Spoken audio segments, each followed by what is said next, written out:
Putting our fingers on the pulse of fundraising.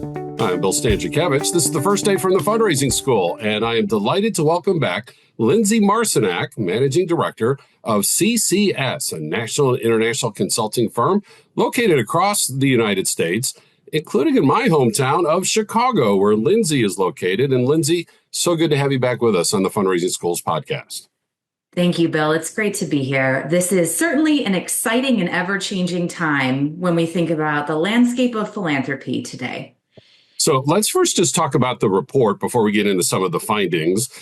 Is this a survey? Are you gathering data from CCS's partners and clients? How do you go about doing this work with your colleagues? Philanthropy Pulse Report is the fourth edition, the fourth annual, and we survey nonprofits across the globe, which include both CCS client partners and other friends and contacts throughout the industry. We typically survey our nonprofits at the end of every calendar year. So the fourth edition of the Philanthropic Pulse Report reflects insights and findings from the end of the calendar year 2024. This year, we collected insights from nearly 650 different organizations, and that includes both national and international organizations. And about 70% of the respondents were heads of fundraising or heads of their organization, really showing us those big picture perspectives. And Lindsay, at the Fundraising School, we are so fortunate to have people coming to our courses from very large organizations, from medium-sized nonprofits, and from smaller budget nonprofits as well. And as I look through the report, you look to capture that diversity as well. Absolutely. We appreciate the Fundraising School and the diversity of thought and perspectives that you all provide, and that definitely mirrors the respondents from this survey as well.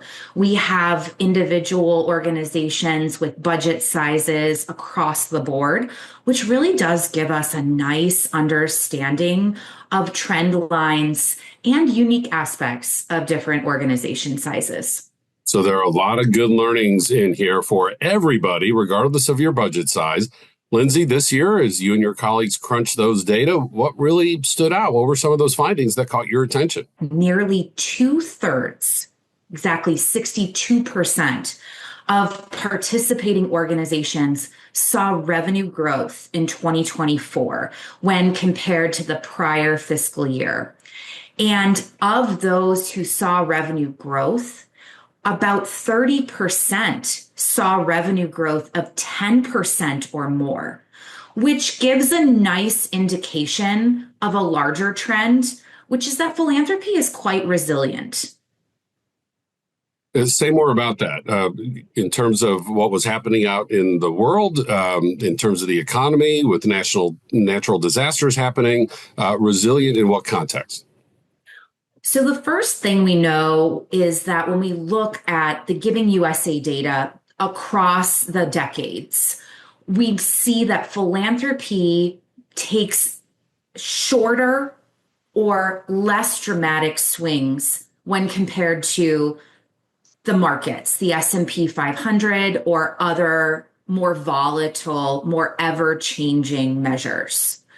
We also saw that, of course, in 2023, giving reached a high watermark of $557 billion. We're really excited and can't wait to see the 2024 numbers that come out in June.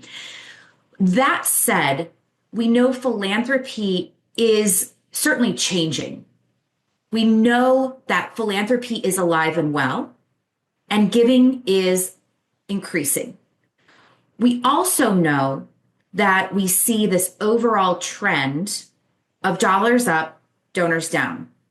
And I'm quoting the brilliant Dr. Una Asili from the Lilly School in that, to that end, when we say that philanthropy is resilient, what we mean is that it's not going to be subject to the same kind of day-to-day, week-to-week factors. Time will tell how 2024 and 2025 play out. When we think about this overall trend, though, of dollars up, donors down, We see more large-scale gifts, more major gifts. That is reflected in the Pulse report itself, where we see organizations really making major gifts and mid-level gifts a focus of their priority fundraising. Interestingly, though, while donors are going down, 72% of organizations in this survey that increased the number of new donors also saw revenue growth. So where you can invest in acquiring new donors, it does help to buoy and stabilize philanthropic revenue. And I'd like to add just a little bit more context. When we hear about dollars up and donors down, the donor number is based on an annual basis. That doesn't mean it's the exact same donors donating every single year. We have folks who are bunching, who are kind of saving money so that they can surpass the expanded standard deduction. We have folks making multi-year gifts. And, viewers and listeners of this podcast have heard often, if only mid-level and larger level donors are contributing because fundraisers are not doing the work at the base of their donor pyramids, we should not be surprised if our neighbors who are making smaller gifts aren't participating because they're not being asked. And so when you look at the data that show giving over multiple years, as many as 88% of households will donate over a multi-year stretch. But we look at things annually, as this report does. And Lindsay, one of the things that jumped out are the data on donor acquisition and donor retention. What did this survey find? One of the really key findings is that the top 3 challenges that came forward in this survey were 1, donor acquisition, 2, donor retention, and 3, efforts in diversity, equity, inclusion, and belonging. We'll focus on donor acquisition and retention for a moment. While those continue to be challenges cited in this survey, notably, they are becoming less of a challenge as fundraisers really focus on these areas and take different and new measures in both acquisition and retention. So it's an ongoing challenge, but also ongoing learning that can be applied. 53% of organizations in the survey reported an increase in new donors in the previous year. However, the rate of organizations reporting these increases in newly acquired donors has overall gone down, which is a really interesting trend, right?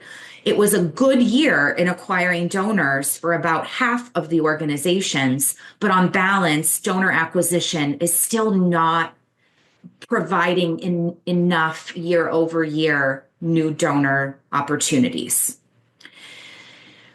One of the things that we think about here, when we look at donor acquisition, you said it so well, Bill, is how are we focusing on communicating with donors and reaching donors?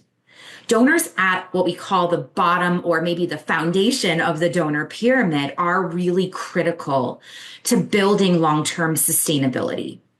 And we actually see this tie into another key trend, which is the use of AI or generative AI to really be able to reach new donor audiences and or be able to better customize communication approaches to those donors who we want to acquire or retain. Now, donor retention is another interesting story. Donor retention efforts are generally improving, though only about half of organizations are retaining donors at the national averages of about 47 or 48%. So while we focus on donor acquisition, we have to balance that appropriately with donor retention. That may seem overly obvious, but we know that when organizations can retain donors, especially new donors, a second or even third year, there's a stickiness there that actually increases donor retention over time. It's such an important finding that, again, donor acquisition, more than half of the nonprofits surveyed showed growth in donor acquisition, 53%. A lot of room to grow, but still more than half. And again, the donor retention, 47% of donors were retained, which is higher than some of the data we see, for example, from our friends at the Fundraising Effectiveness Project, which have that number closer to 40. In this study, that was a significant increase. It wasn't about a 24% increase in donor retention. Lindsay, what is that attributed to? You talked about AI, that folks can personalize and customize their communication with donors. Are we seeing increased stewardship? How do we understand this increase in donor retention, albeit with continued room to grow? Yeah, donor retention is a multifaceted effort. You've noted a lot of those factors, Bill. First and foremost, stewarding donors is critical. Secondly, using data-informed strategies to better segment and target donors can help to not only steward them, but understand donor behaviors. And we do see data-informed strategies generally being something to buoy all fundraising efforts, but it has a really particularly strong impact with donor retention and understanding your donor base.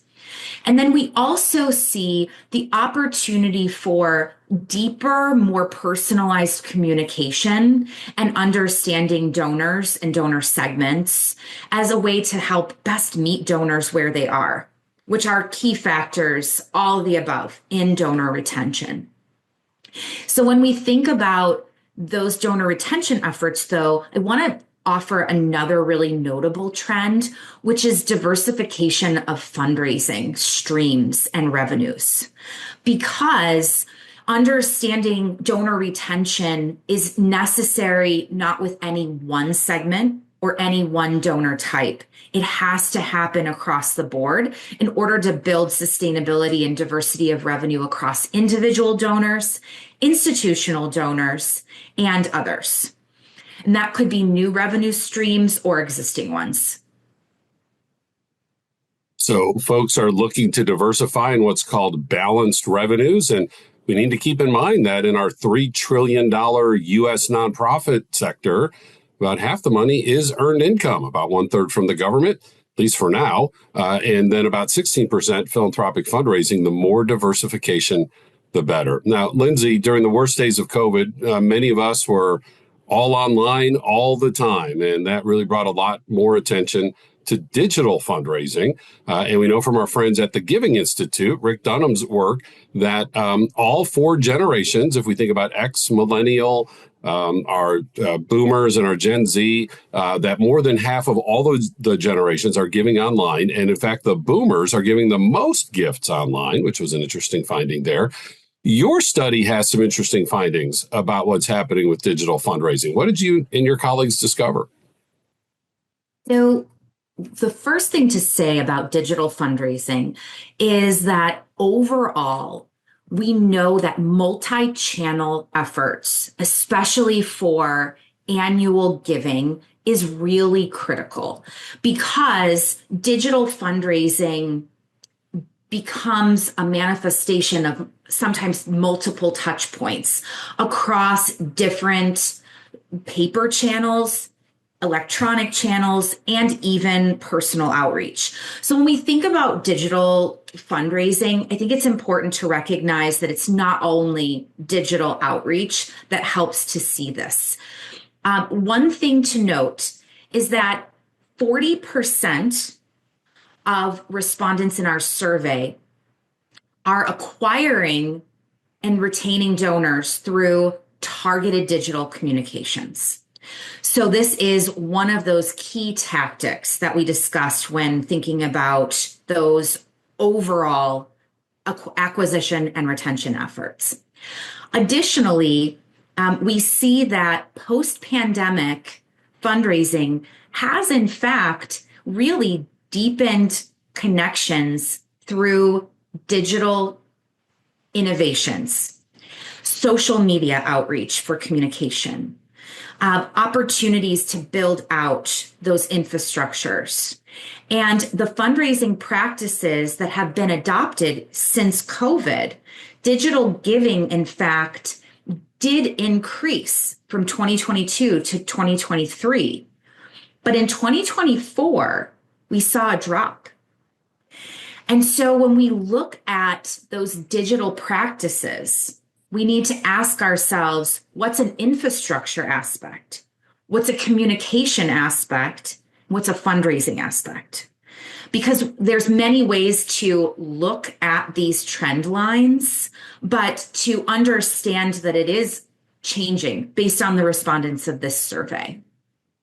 Multi-channel is so important. We need to be in the digital space, but also we need to understand, and the research backs this up, that digital fundraising is not a panacea. It's not a magic wand. Yes, it's less expensive. We literally can reach the entire world if we're really good at this, as people are networked to one another.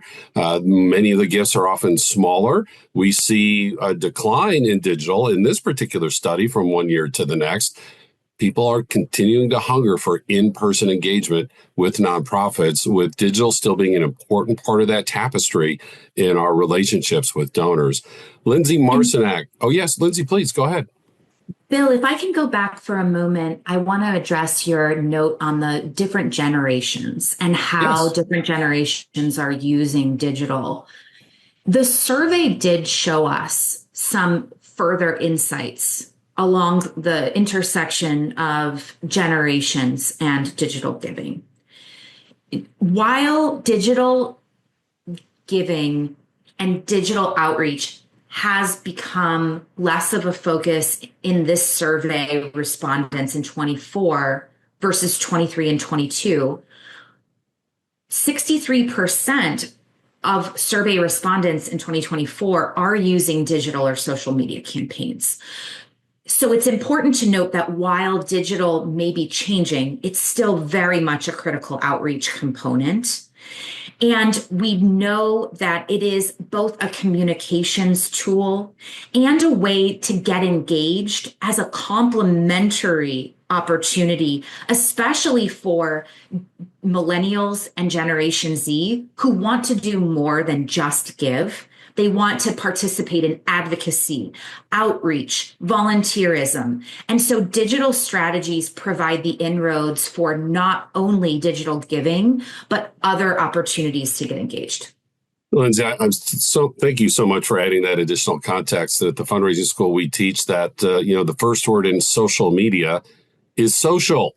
People want to be social and they want to see who else do I know. And if I volunteer, who am I volunteering with online or donating? Or candidly, people seeing me donate. It's part of my reputation and in the group and my network, my social media network. And it's a way to reach others through people who they know. So as a nonprofit, sure, on your social media sites, you can post your request for a gift. But are you asking your board and your staff, if appropriate, your program participants, your former program participants, some of your donors, your volunteers, to reach out to their networks? Because if Lindsay and I know each other on social media, I'm just as likely to give because Lindsay and I have that friendship or we're professional colleagues as much as I am caring about the cause that Lindsay's bringing to my attention and vice versa. So again, digital is a thing. It's here. It's not a magic wand. All of the generations are involved. And this report helps us understand that. Lindsay Marciniak is the managing director of CCS. Again, national, international fundraising consulting firm, locations across the United States, headquartered in Chicago. Lindsay, what a delight to have you back with us on the Fundraising Schools podcast. Thank you so much for sharing your information and wisdom here today. Thank you so much, Bill, and thanks for all that you and the Fundraising School do.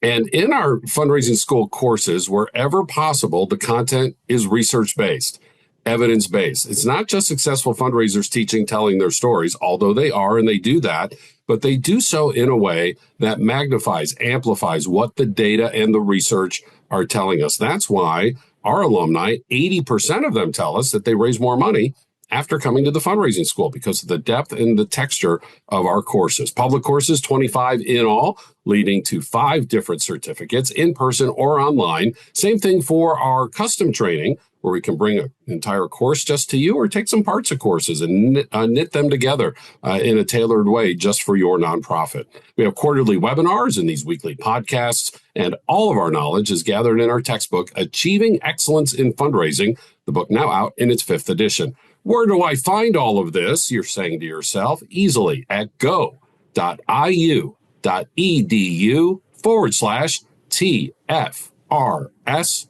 for the fundraising school. As always, I'm grateful for our producers. They make this podcast look great. Jennifer Boffman, CFRM, and the Emmy Award winner, Mike Anthony. I'm Bill Stanczykiewicz. You are now more fully informed on this first day from the fundraising school.